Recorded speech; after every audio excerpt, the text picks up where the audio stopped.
यह कथा श्री धाम नंद गांव की है, जहाँ कृष्णदास नाम के एक सीधे साधे और दृढ़ संकल्पी भक्त रहते थे। उन्होंने कहीं से यह बात सुनी थी, यदि कोई कार्य 12 वर्षों तक बिना किसी नागा के पूर्ण निष्ठा से किया जाए तो वह सिद्ध हो जाता है और भगवान स्वयं भक्त को दर्शन देने आते हैं। कृष्णदास ने ठाकुर जी की सेवा के लिए एक अनोखा नियम बनाया। वह प्रतिदिन अपने हाथों से सुगंधित फूलों की सुंदर माला बनाते और नंद भवन में जाकर स्वयं भगवान कृष्ण की प्रतिमा को पहनाते थे। लेकिन इस सेवा के साथ उनका एक संकल्प जुड़ा था, जिसके बारे में उन्होंने ठाकुर जी से कह दिया था, प्रभु, मैं अगले 12 वर्षों तक, चाहे सर्दी हो, गर्मी हो या बरसात, प्रतिदिन आपके पास आकर आपको अपने हाथों से माला पहनाऊंगा। यह मेरी सेवा है। लेकिन मेरा संकल्प यह है कि 13वें वर्ष के पहले दिन आपको मेरी कुटिया पर आना होगा और उस दिन मैं स्वयं अपने हाथों से आपको अपनी कुटिया में माला पहनाऊंगा। कृष्णदास का यह नियम 12 वर्षों तक बिना किसी रुकावट के चलता रहा। वह रोज माला पहनाते और कान्हा को याद दिलाते, अब केवल इतने साल, महीने और दिन बचे हैं कान्हा, 13वें साल के पहले दिन मेरी कुटिया पर आना है। देखते ही देखते 12वें वर्ष का अंतिम दिन आ गया। कृष्णदास जी अत्यंत भाव विभोर होकर नंद भवन पहुंचे। उन्होंने कान्हा के गले में माला पहनाई और आनंदित होकर कहा, लाला, आज मेरी 12 साल की सेवा पूरी हो गई है। अब कल से मैं नहीं आऊँगा। कल सुबह से मैं आपकी प्रतीक्षा अपनी कुटिया में करूँगा। मैंने आपके लिए 56 भोग की तैयारी भी कर रखी है। कल आपको मेरी कुटिया में मेरे हाथ से माला पहननी है। यह कहकर कृष्णदास जी आनंदित मन से अपनी कुटिया वापस आ गए और बड़े प्रेम से 56 भोग का प्रसाद तैयार करने लगे। उन्हें पूरा विश्वास था कि उनका प्रेम ठाकुर जी को अवश्य खींच लाएगा। 13वें वर्ष की पहली सुबह हुई। कृष्णदास ने नहा धोकर शुद्ध वस्त्र पहनकर माला और प्रसाद तैयार रखा और नंद भवन की ओर आंखें गड़ाए प्रतीक्षा करने लगे।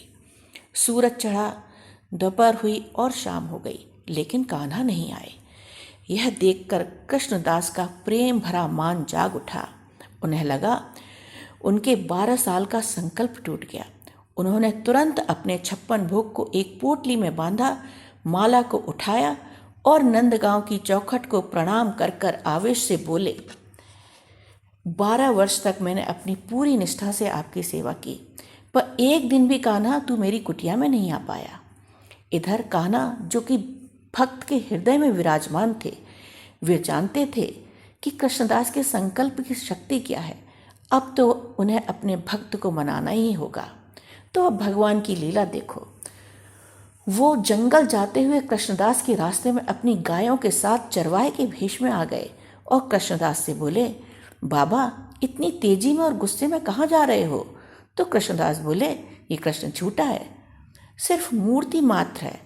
12 वर्षों तक मैं इसके दरवाजे जाता रहा और अपनी प्रेम से बनाई पुष्पों की माला पहनाता रहा और इन्हें रोज याद दिलाता रहा कि 13वें वर्ष के पहले दिन इन्हें मेरी कुटिया में आना होगा। पर ये तो झूठे हैं, मेरे प्रेम को कहाँ समझेंगे और घमंडी हैं, एक दिन भी मेरे पास मेरी कुटिया में नहीं आ पाए। तो कृष्ण ने प्यार से कहा, इस गठरी में क्या है? बड़ी अच्छी खुशबू आ रही है बाबा। तो कृष्णदास ने कहा, अरे उसी घमंडी के लिए बनाया था 56 भोग। तो चरवाहे रूपी कृष्ण ने कहा, मुझे बहुत भूख लगी है और मैंने सुबह से कुछ खाया नहीं है, इसे मुझे ही खिला दो। तो दोनों सड़क के किनारे बैठ गए। कृष्णदास ने अपनी पोटली खोल दी और कहा, खा लो। तो कृष्ण जी ने कहा, मेरे हाथ तो गंदे हैं, आप ही खिला दो बाबा। भगवान की लीला देखो, वह अपने भक्त के हाथ से खाना चाहते थे।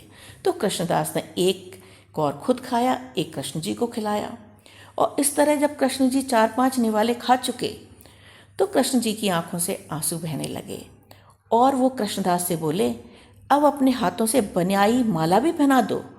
तो कृष्णदास ने आश्चर्य से पूछा, तुम हो कौन? कृष्ण जी भरे गले से बोले, मैं ही तुम्हारा कान्हा हूँ। जब तुम माला पहनाते हो तो मुझे आलिंगन महसूस होता है। आज मुझे वो आलिंगन महसूस नहीं हुआ। आज भक्तों ने भोग तो बहुत लगाए, पर मुझसे खाया नहीं गया और तुम्हारा आलिंगन महसूस नहीं हुआ।